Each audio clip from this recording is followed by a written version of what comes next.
and offer a greeting to those streaming at home by waving our hands. And now let's turn and greet one another.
Good morning and welcome to worship with the Winchester Unitarian Society.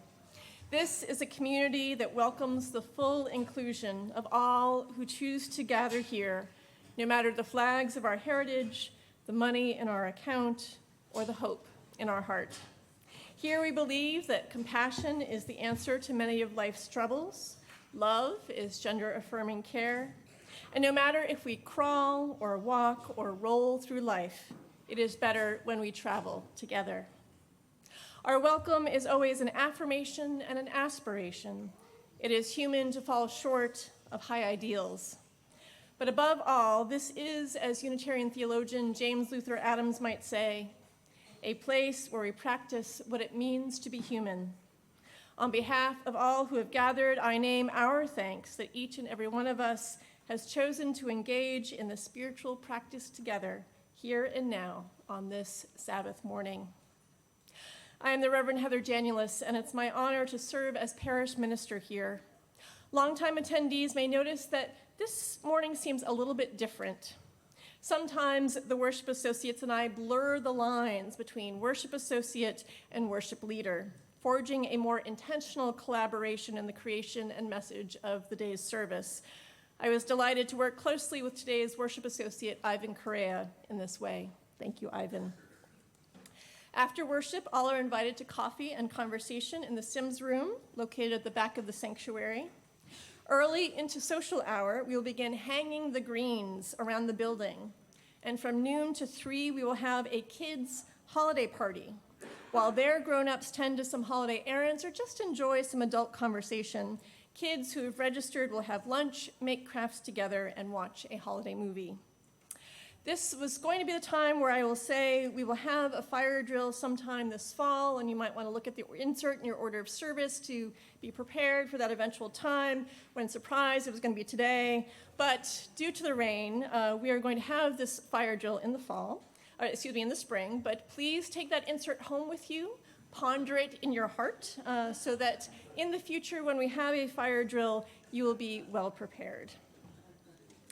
I now invite Mary McIntosh to share a special announcement.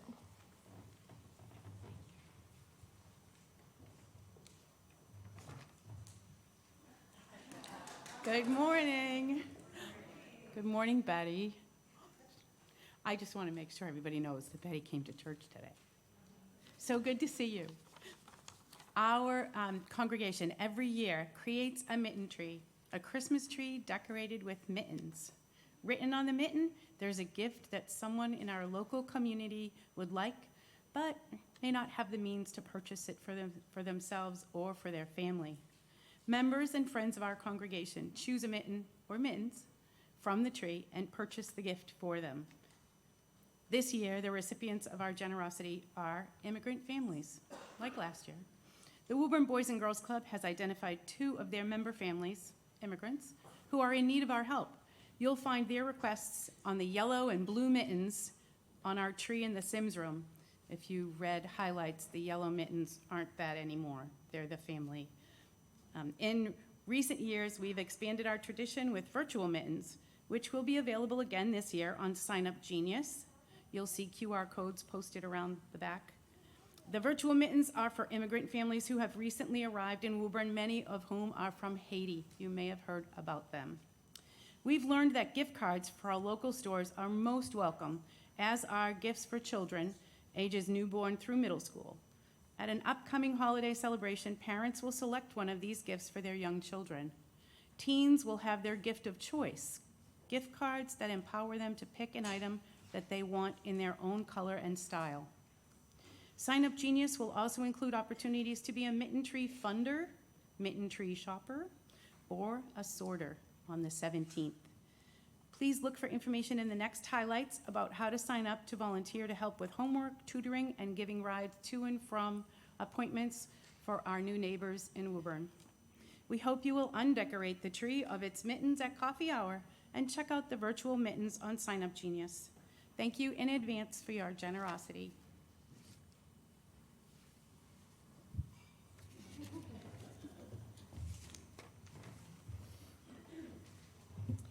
Thank you, Mary, for that glorious fashion choice. Let us now open our hearts and minds to the spirit of worship. In this hallowed space, we pay homage to the divine, the interwoven threads that transcend all time. May our hearts overflow with love and empathy as we honor the sacred earth, as we honor the sacred in each and every entity.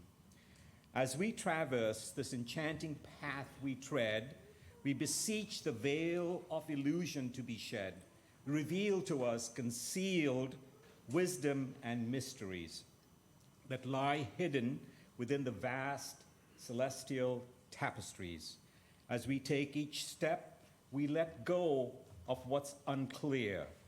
To the unknown paths, we bravely persevere.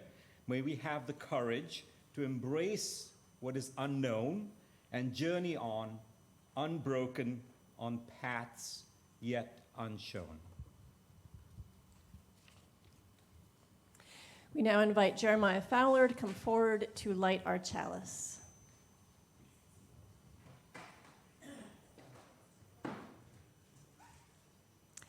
As frozen earth holds the determined seed, this sacred space holds our weariness, our worry, our laughter, and our celebration. Let us bring seed and soul into the light of thought, the warmth of community, and the hope of love. Let us see together, hear together, love together. Let us worship.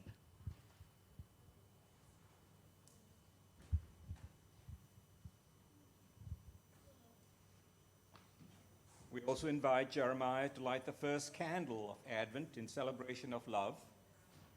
We dedicate our Advent calendar with adapted words by Rosemary Morrison. As the wheels of the season turn, and as we come closer and closer to the sun, we remember that love animates our days and quickens our hearts. Love knows us, holds us, and nurtures us. May love find us this Advent season as we rest here for a moment, take in the stillness, and be present to ourselves and those around us. We light a candle for love. Please rise in body, rise in spirit to join in singing hymn number 226 in the Gray Hymnal.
I would like to invite all those who are young and young at heart to come forward for a story.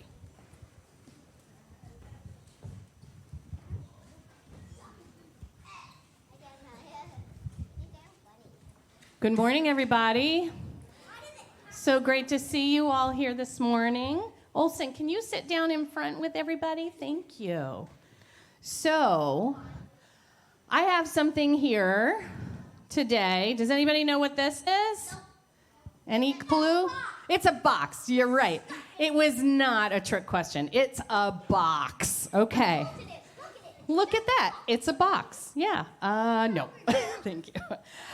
Okay, I need you to back up just a little bit so everybody can see the box. Can you take one scooch back? One more, Piper. All right. So this box is just a box, but it's actually really a mystery box. It's a mystery box simply because it makes us wonder what's inside. What do you think is inside the box, Piper? Nothing. Mm-hmm. Tons of weird feeling things. Alice.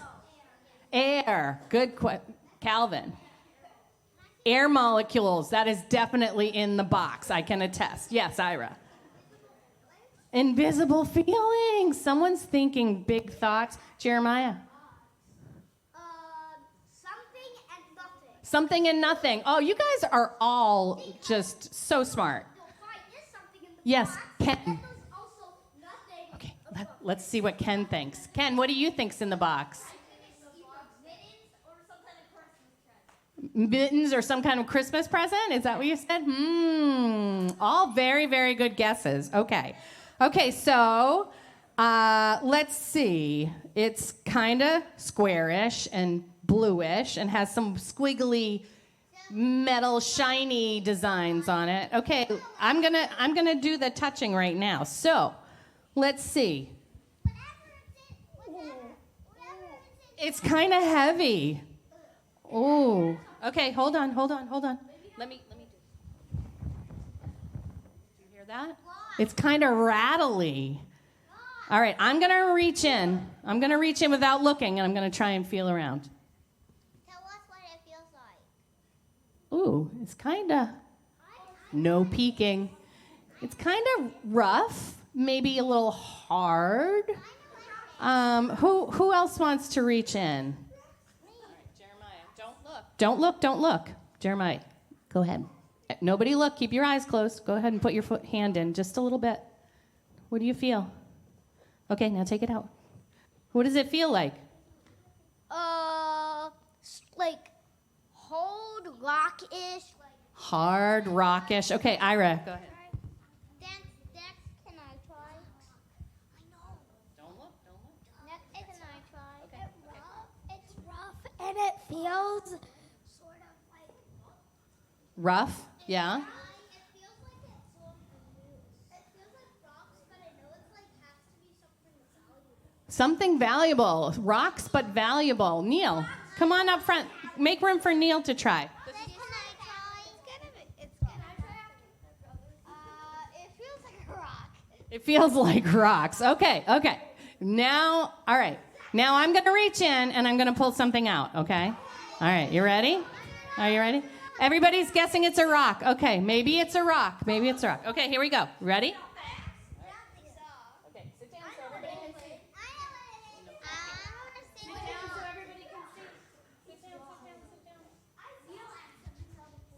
And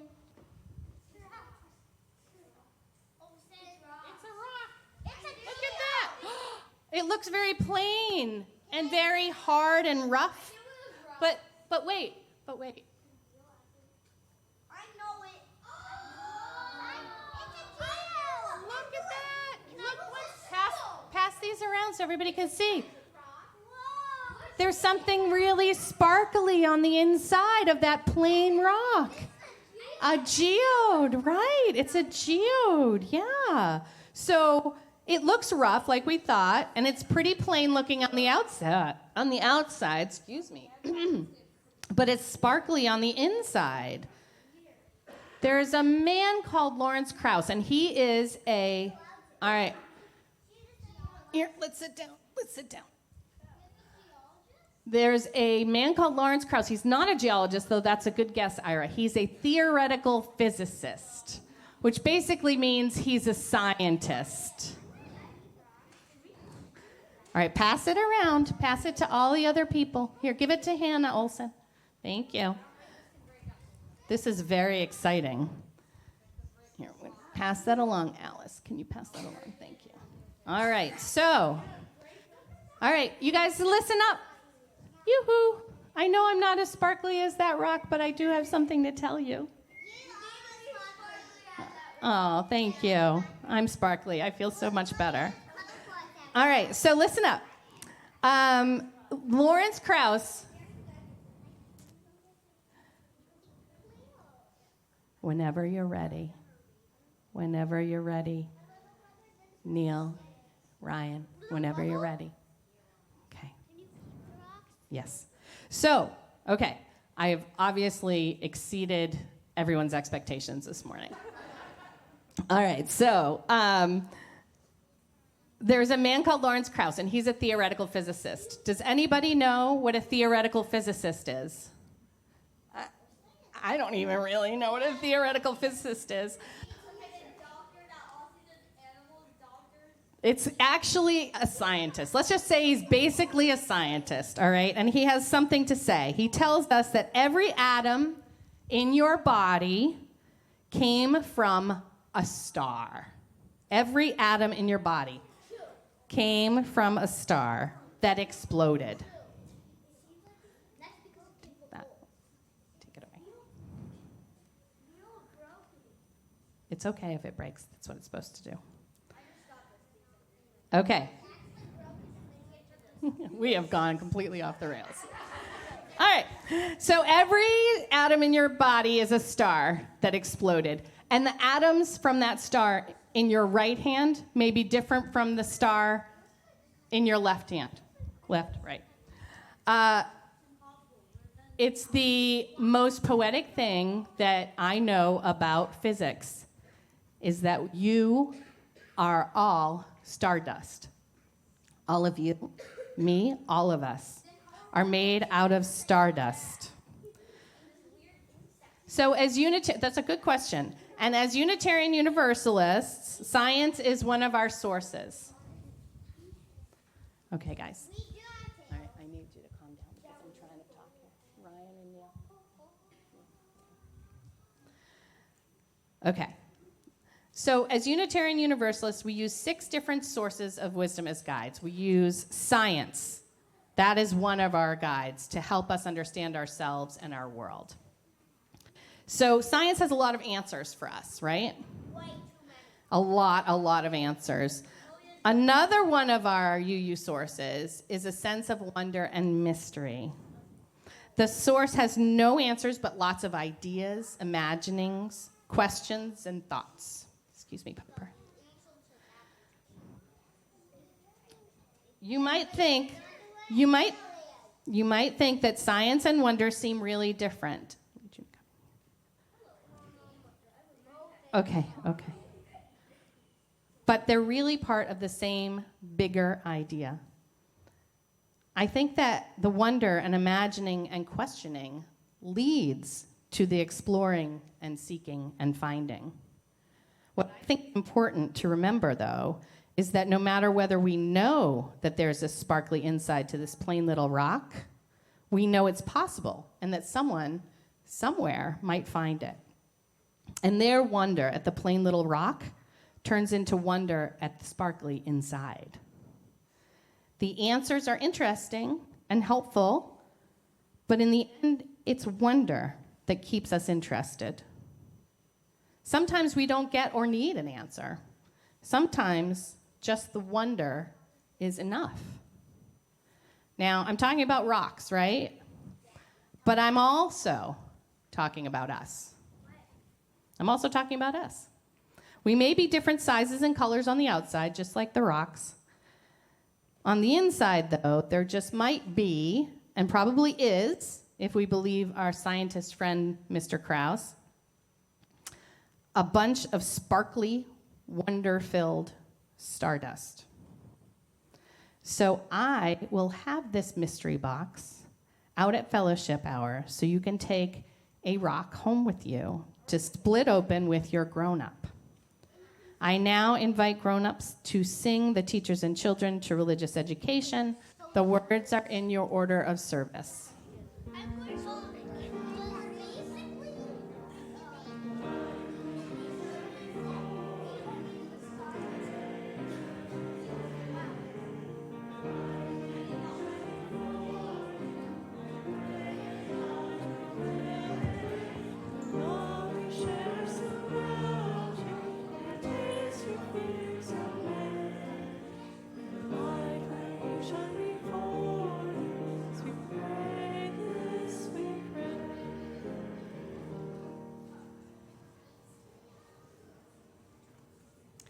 We now come to the centering time in our service, beginning with a poem, How the Light Comes by Jan Richardson.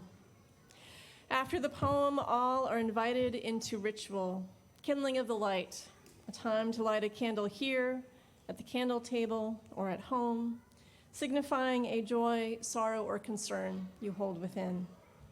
At that time, if you'd like a candle brought to you, please raise your hand. After we kindle the light, we'll be together in a time of shared silence, out of which we'll sing hymn number 86 in the gray hymnal, Blessed Spirit of My Life. Let us begin with these words by Jan Richardson. I cannot tell you how the light comes.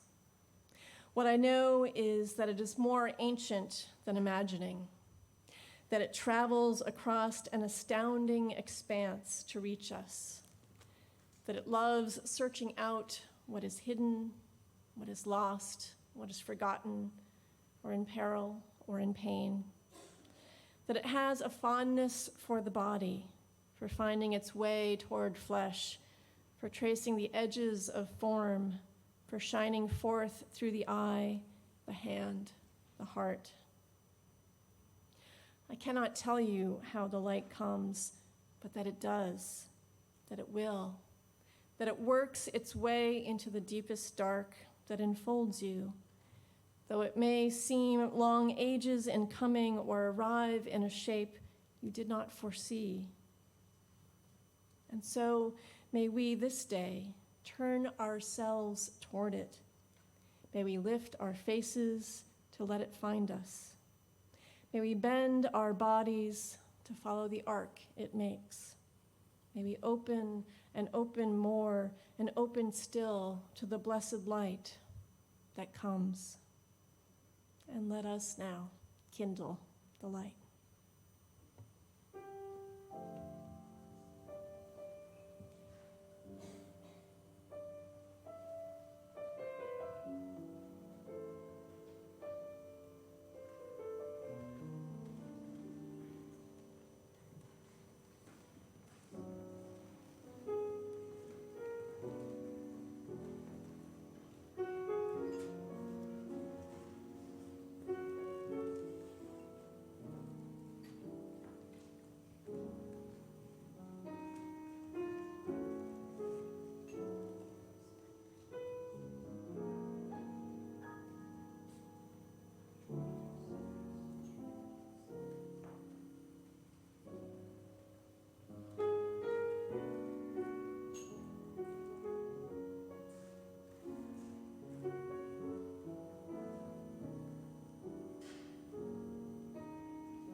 Today's story comes from an episode of the podcast Criminal, titled He's Neutral. A man named Dan Stevenson and his wife have lived in the same house in Oakland, California for many years. While they love their neighborhood, urban life sometimes comes with challenges. For a long time, they've had to deal with petty crimes like drug use and theft. Dan says that calling in the police makes things worse, inspiring him, where possible, to adopt a live and let live approach with his neighbors. But there was one thing he could no longer tolerate. The city installed a road divider in front of his house. This small plot of land became a place where people dumped their trash. And with every dumping, it became a trash magnet, inspiring others to dump even more trash. Signs prohibiting dumping went ignored. Calls to the city went unanswered. Finally, Dan made a decision about what he wanted to do about the trash heap in front of his house. It took some time, but Dan took action. And what he did inspired others to act. And this changed everything.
as the wheel of the seasons turn, as we come closer and closer to the sun.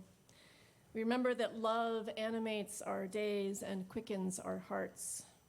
Love knows us, holds us, and nurtures us. May love find us in this Advent season as we rest here for a moment, take in the stillness, and be present to ourselves and those around us. We have lit a candle for love. Today, the season of Advent begins, the time in the Christian calendar leading to the celebration of the birth of Jesus, Christmas. The word Advent draws from the Latin adventus, meaning coming or arrival. As the ancient story goes, a young unmarried peasant girl experiences a miracle. An angel appears and proclaims that she will bear a child by the Holy Spirit. Like anyone who has companioned an expectant parent as they anticipate a birth, a miracle in its own way, in Advent, we join this girl, Mary, in her mystified waiting for Jesus' arrival. For Christians, this is a time of spiritual gestation. Many observe Advent through daily readings, prayers, and other practices to deepen their faith. Advent is a time of reflection, anticipation, and preparation for celebrating the coming of Jesus Christ in their hearts and in the world. If you want to know more about the mysterious happenings surrounding his birth, watch this space. The miracles begin with the appearance of a star. Next Sunday, our music ministry will lead us in celebrating Hanukkah, a Jewish holiday commemorating the mysterious occurrence of lamps in the reclaimed temple, burning for 8 days when they only had oil for 1. Was the enduring light the miracle, or the resilience of the Maccabees and their people, or are both astonishing to witness? Advent, Christmas, and Hanukkah are just a few religious observances that fall in December. This is a time of year when people of many cultures and traditions celebrate moments of mystery, ancient and sacred events unlikely to be proven as true, yet imbued with meaning. In Ivan's words, stories of these events continue to hold great significance for many. They symbolize hope, faith, and the possibility of miracles. They remind us that even in our modern rational world, there is still room for mystery and wonder. Today, we invite all of us to open ourselves to multiple truths. We live in a modern rational world, and even in our time, we can experience mystery and wonder. The story inviting us into reflection on miracle and mystery is the story that Ivan and I began to tell, the story of Dan Stevenson and the problem of the growing garbage heap outside his house. When we left Dan, he decided what he wanted to do. This was his decision. Dan bought a statue of Buddha to install in the lot that gathered so much trash. This was somewhat of an odd decision considering Dan is not Buddhist and has no connection to Buddhism. Why Buddha? Unlike a statue of Jesus, Dan says, he's neutral. Ivan will tell us what happens next. After reinforcing the statue with rebar so that no one could steal it, Dan installed the Buddha. Now, in lieu of staring at a pile of garbage, he could look out of his window each morning, coffee in hand, and look at Buddha instead. But then sometimes, when he would begin his day with the Buddha statue, Dan noticed some mysterious appearances. No one had brought trash to the site, but there were other offerings, pears and oranges. One morning, Dan was surprised to see that someone had painted Buddha white. Later, Buddha was painted again, gold this time. Eventually, a small shelter appeared, protecting the Buddha and giving local Buddhist pilgrims a way to comfortably pray in the rain. As time went on, the number of Buddhist devotees grew, coming every day to this former road divider turned trash heap, rendering the space across from Dan's house a sacred site. Feast days attracted even bigger crowds. The community often brings Dan and his wife gifts of food in gratitude to him installing the Buddha. Despite the language barrier, the devotees speak little English, and he speaks no Vietnamese. He tries to communicate that the Buddha is now theirs. Without planning it, Dan's placement of a sacred figure in public as a gesture of urban reform transformed the neighborhood, making it a place of worship and reverence. Let's visit this special place through a clip from a video about the Buddha of Oakland.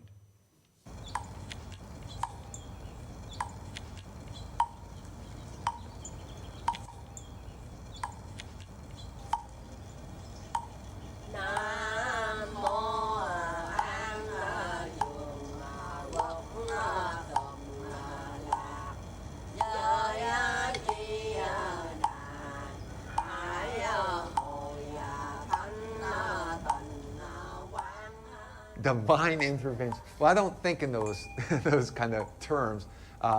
It's a good luck thing, though.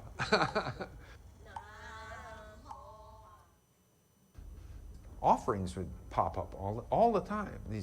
There'd be an apple or an orange, and pretty soon they got bouquets, and somebody liked them. And from then, it's just grown exponentially to the point where it's like a shrine, and people are here every morning praying. And since the Vietnamese have adopted the kind of the space, every morning they come and they sweep it and they clean it, and it's just amazing. There's a husband and wife team. Vina is the wife's name, and she has a son who does all the translating for her. She's there every night, every morning. She and my father, they're both the main caretakers here. My father built this structure off his bare hands. Ta cầu nguyện. So she called this place Pháp Nhung Tử, meaning a place of synchronicity temple. It's a place for people who are unable to go to a temple or a religious place to worship. They can come here, pray, and be involved in this community. We make it safe for people to come by and pray. And it's become this icon for the whole neighborhood. There's a lot of people in this neighborhood that are not Buddhists that really come and they talk in front of him, they walk by and they walk their dogs, they stand there for a while, and they're just the neighbors going by, but it's a place where people meet and talk, and it's just cool. Sometimes I'll light an incense and I'll just sit there for a couple of minutes and enjoy the peace and tranquility. He's got a Facebook page, he's got a Twitter account. He's more connected socially than I am, you know. He's a great little guy, I guess. It has a security camera now, it has sound. He's got chants all the time, you know. It just kind of turned the whole thing around to zero. No more mattresses, and no more garbage, and no more graffiti, and no more hanging out. It's an amazing thing. It's like tossing the stone in the pond, you know, it just ripples out.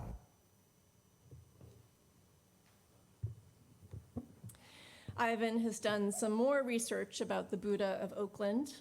His exploration reveals that the presence of the shrine was initially met with skepticism and even hostility. Some people saw it as a symbol of a foreign culture and religion and not quite sure how to react to it. However, as time went on, more people came to appreciate the statue and the positive impact it had on the area. Many people saw it as a symbol of hope and a way to bring people together in a time of uncertainty and fear. In the end, while the correlation is unclear, since the trash dump has become a Buddhist shrine, crime in Dan's neighborhood has decreased by over 70%. Each time I hear this story, I have more and more questions. What inspired Dan, a non-Buddhist, to address neighborhood blight by planting a Buddha statue? What did the local Buddhist neighbors make of the statue's mysterious appearance? How did their presence and their prayers and their devotion influence the behavior of others in the neighborhood? In short, how do all these people understand what happened with the Buddha's arrival? And thinking of mystery, what was the unconscious catalyst that brought all of this into being? Despite the questions this story raises, it also provides many lessons. For me, it reminds me, like the geodes in today's first reflection, that what appears banal and ugly on the outside may hold magic on the inside. A road divider can become an informal landfill, or it can be a sacred site. It depends on how we engage with it. As spiritual writer Wendell Berry observes, there are no unsacred places. There are only sacred places and desecrated places. And we are called, wherever possible, like Dan Stevenson, to create a home for the sacred amid the great garbage of the world. Like a young couple who seek shelter in a manger to welcome their newborn child. Like those who reclaim a war-scarred temple and still see it as holy, removing the rubble, sweeping away the dust, and kindling an enduring light. In ancient times and in ours, there are temples of synchronicity. And amid whatever questions arise, there is another lesson. Perhaps it is of greater value to not think too much about what is behind the large and small mysteries of the world. Ivan affirms, and I agree, that the story of the Buddha statue reminds us of the power of faith and spirituality to bring about positive change in our lives and in the world. The act of celebrating holidays becomes more than just a tradition or a cultural practice. It becomes a conscious choice to infuse our lives with meaning, joy, and connection. By gathering with loved ones, engaging in acts of kindness, and reflecting on the deeper significance of these holidays, we create an atmosphere of love, compassion, and unity. He continues, in doing so, we not only bring a sense of sacredness into our own lives, but also inspire others to do the same. Our willingness to take this risk and embrace the power of creating the sacred serves as a beacon of hope and a reminder that we have the capacity to shape our world for the better. Ivan tells me that in the middle of downtown Lexington, there is a huge, well-lit star across from the CVS. Sometimes people gather in the cold, coffee in hand, to talk there. Is this star, in a small way, like the mysterious presence of the Buddha of Oakland, creating a place of peace, community, and connection, something that calls us out of our day-to-day routines and troubles and into something larger? In these early days of the holidays, how open are you to this call, the call of mystery? How willing are you to believe, perhaps not in angels on earth or the atypical efficiency of temple oil, but the possibility of miraculous, positive change emerging like grace, unexpected and unbidden? This first Sunday of Advent, we invite you into this openness of spirit, or in the words of Henry Frederick Ariel, let mystery have its place in you. Leave a little fallow corner in your heart ready for any seed the winds may bring, and reserve a nook of shadow for the passing bird. Keep a place in your heart for the unexpected guests, an altar for an unknown God.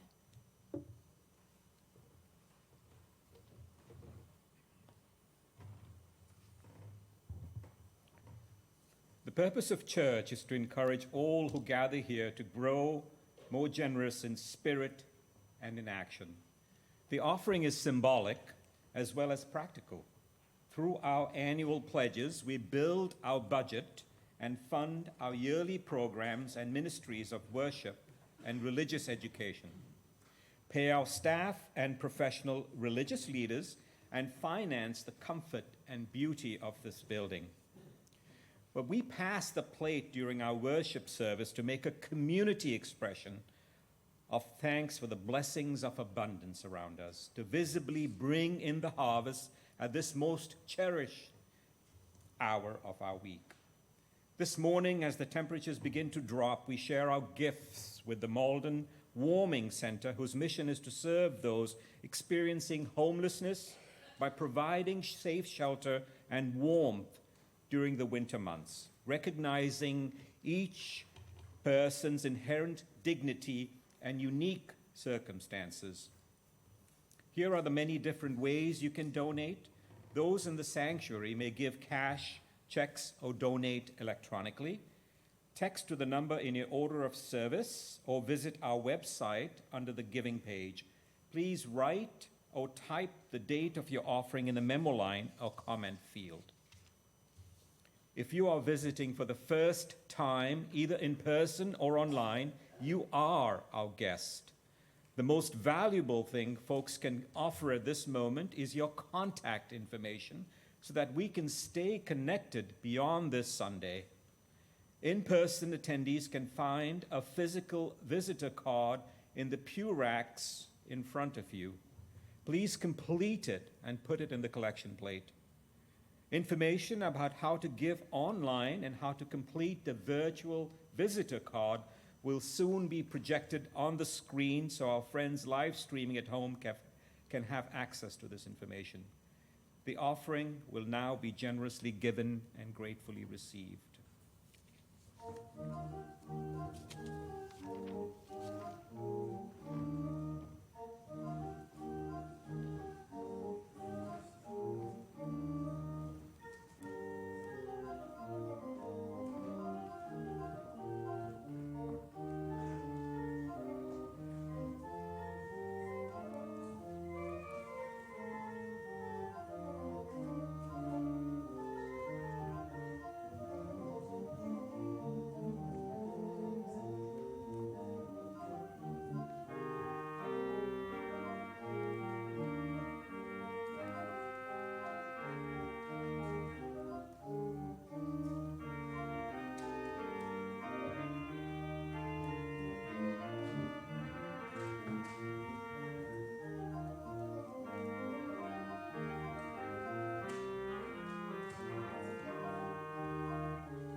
Those who wish to do so are invited to join in the unison affirmation.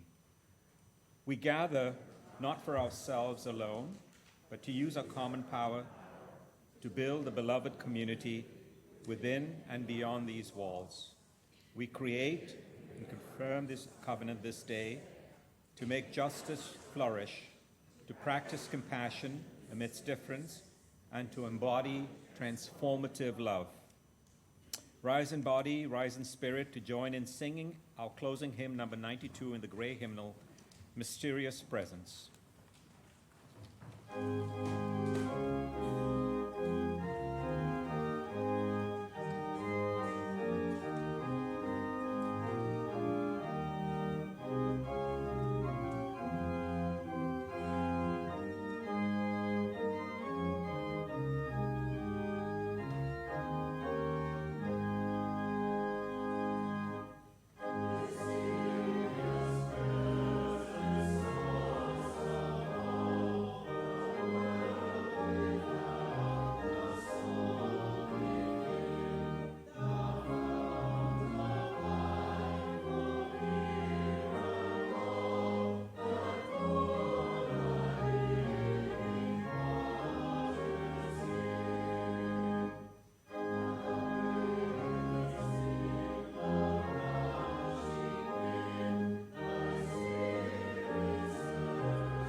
May we open our hearts and minds to the sacred, embracing its transformative power and allowing it to guide us on a journey of awakening and fulfillment.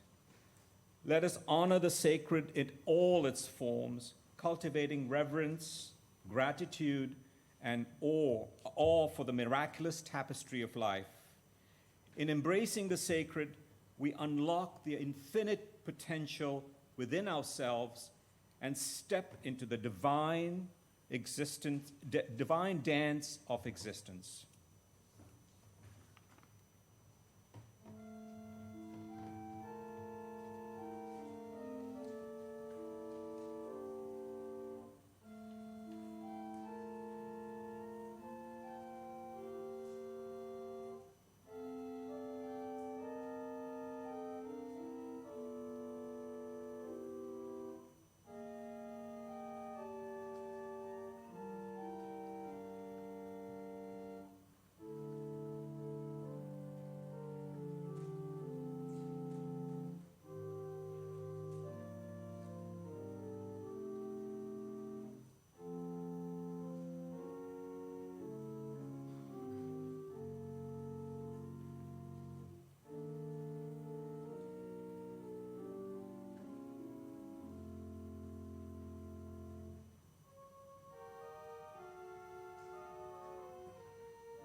Please join me in reciting the words printed in your order of service for extinguishing the chalice.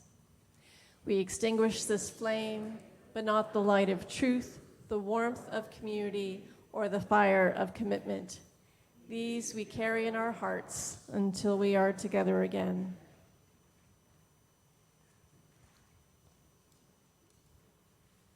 The service has ended, but our life of service continues. Let us enjoy coffee and conversation in the Sims room, and then let us hang the greens in the building.